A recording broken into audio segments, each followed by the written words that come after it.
Hey guys, inside number 4. So we're in Mosiah 27 for this. Now, in this chapter, we read of Alma the younger and the sons of Mosiah's experience. Now, I'm not going to recount that to you because I think we're all quite familiar with it. And if you're not, please, I invite you, go read it yourself because it's a story that it's all our stories in some way. And we'll get to that. But so much to learn from this. Why do we love this story so much?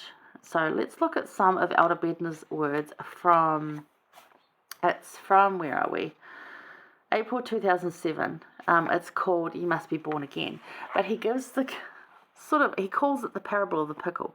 But he talks about when his mum used to get little cucumbers and make them into pickles. Now, quite personally, I'd rather have the little cucumbers, but it's the principle he's talking about, so let's look at that. So he says that cucumbers and pickles, he starts off as like being born again. You've got to get this conversion process yourself.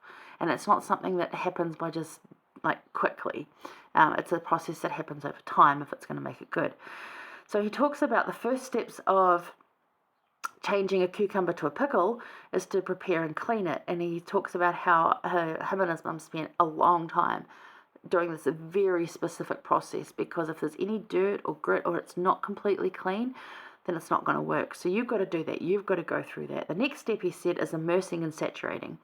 And you've got to be in that salt brine for an extended period of time. It's okay to take a dip. He says there, an occasional sprinkle or dip in the brine cannot produce the necessary transformation. Rather, steady, sustained, and complete immersion is required for the desired change to occur. So if you're going to change your behaviours or where you're at with things, you need to immerse yourself in that culture, in that way. Like if you want to learn a new language, like we've got a foreign student with us right now from Japan.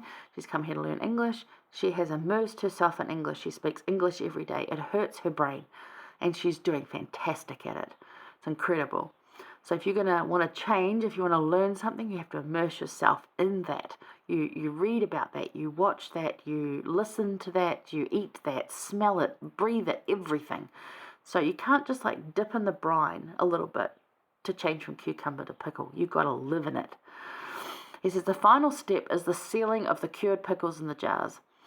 And that it can be preserved like that so it stays that way. It doesn't get exposed to other things that would then ruin that.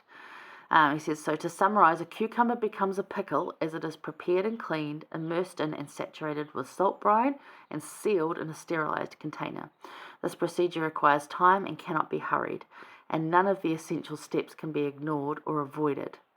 Then he talks about specifically this in the mighty change in Mosiah 27, 25 through 26. He quotes and he talks about some of this. This is a great talk if you want to go look at it.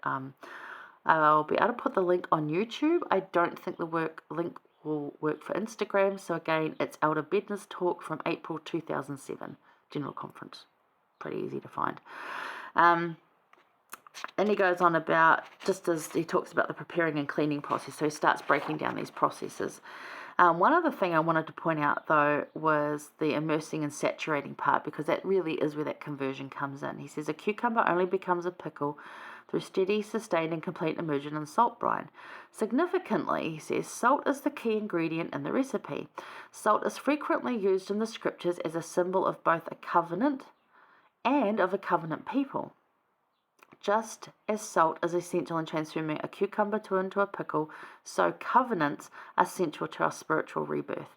That's a process. Now, we know that our covenants are not done overnight. They're not just a dip in the baptismal font. There's so much more to it. We immerse ourselves in it. We become that. We live that.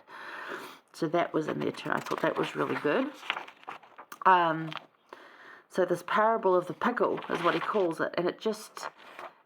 talking about how it comes together, and he said that the way that the sealing in there isn't about he says, the word sealing in my message today does not refer exclusively to the ordinance of eternal marriage performed in the house of the Lord. Rather, he's using the particular word from the 76th section of the Doctrine and Covenants, as in sealing the testimony, or keeping it airtight and good. That's what he's talking about. So that's an incredible talk. It's called You Must Be Born Again. Again, it's from April 2007. Highly recommend you go look that up and have a read, because I think if you're teaching this lesson, or if you just want to read it to your family, or if you're doing an individual study, it's a really, really good way to talk about what happens here in this story where Alma the Younger and the sons of Mosiah, what they go through. But the reason that we love this story is because it's our story in many ways. We're cucumbers to pickles. We're naughty people or even just lost people that find something better.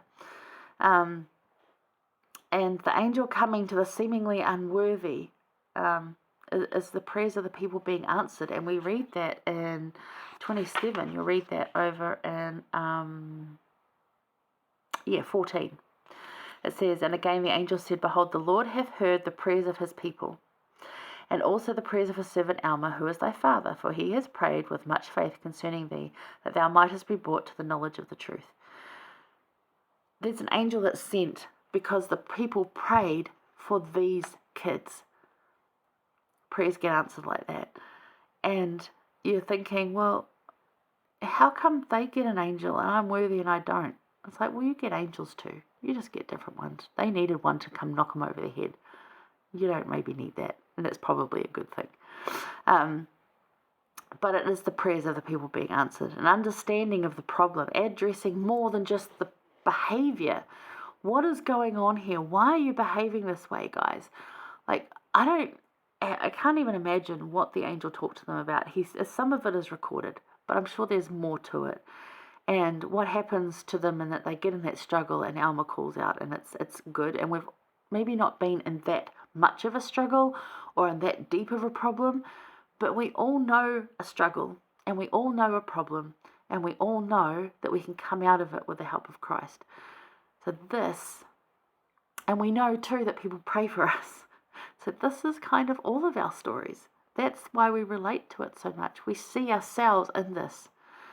And it is us mucking up again and again and again, and being loved so much by heavenly parents that they would do all they can to save every single one of us, even sending Jesus to the very least of us.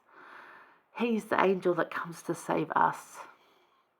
He's the angel that turns up and says, hey, you're not doing this the best you could. You can do it better, and I'm going to help you do it better.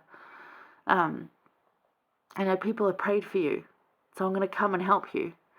I'm going to come find you by the side of the road. I'm going to help you get up, and I'm going to help you keep walking, no matter how much it hurts or what's going through or how lonely and whatever you're feeling. I'm going to come get you. He's going to take you from a cucumber and make you into a pickle, which sounds bizarre, but the process is the same. He's going to clean you off. It's going to be dipped in salt brine, and it's going to hurt. But aren't you going to come out fantastic and beautiful and preserved in that state of testimony and goodness, and sealed in that airtight testimony goodness that is going to save you? Because once that jar of pickles is sealed, it lasts for freaking ever. You know, like, unless it's smashed open, which who's going to protect you? It's not going to happen. So the parable's great. It's a great way to say it. Again, we don't need to read exactly the story because most of us know it. But just to think that this is us we see in the story mucking up again and again. And yet forgiveness is given, and we're loved so much by our heavenly parents that they sent Jesus to come down and do what he did, even to save every one of us, to the very least of us. The ones who are undeserving, the ones who don't show up, the ones who, all those. He comes and finds us. He came and found me. I'm well on the way to becoming a good pickle. So, there you go. All right. Thanks, Elder Bedner, for those words. It can give us a bit of a giggle this week as we talk about cucumbers to pickles. Might lighten the class a bit. Just maybe put some cucumbers and pickles out and have a chat around that. It's a good idea. Anyway, all right. Going to cover Mosiah 28 for the last one. I'll see you there.